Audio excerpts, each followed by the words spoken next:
পবিত্ৰ ৰমজান মাহত এগৰাকী আৰক্ষী বিষয়াই দেখুৱালে মানৱতাৰ এক সুন্দৰ নিদৰ্শন।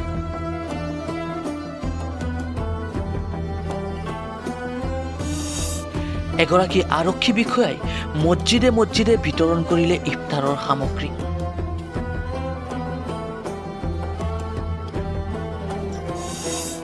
আৰক্ষী বিষয়া মৃদুল বৰাৰ মহানৱতা দেখিলে আচৰিত হ'ব আপুনিও।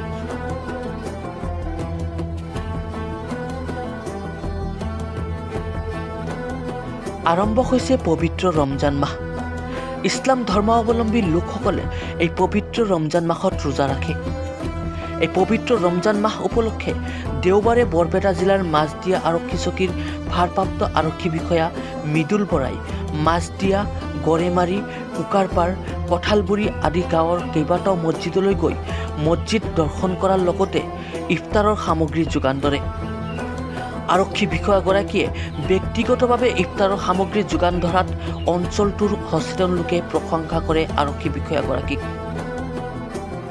আৰক্ষী বিষয়াগৰাকীৰ এনে পদক্ষেপে তেখেতৰ মহানতাৰ পৰিচয় দিয়া বুলি অঞ্চলটোত চৰ্চা লাভ কৰিছে।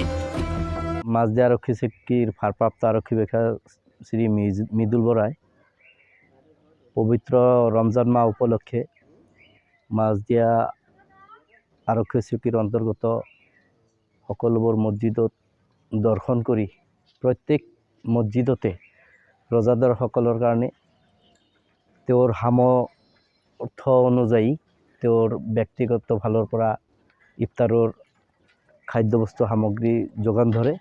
গতিকে এই ক্ষেত্ৰত তেখেতক আমি আমাৰ এই অঞ্চলৰ সমূহ ইছলাম ধৰ্মী লোকৰ তৰফৰ পৰা ধন্যবাদ জ্ঞাপন কৰিছোঁ।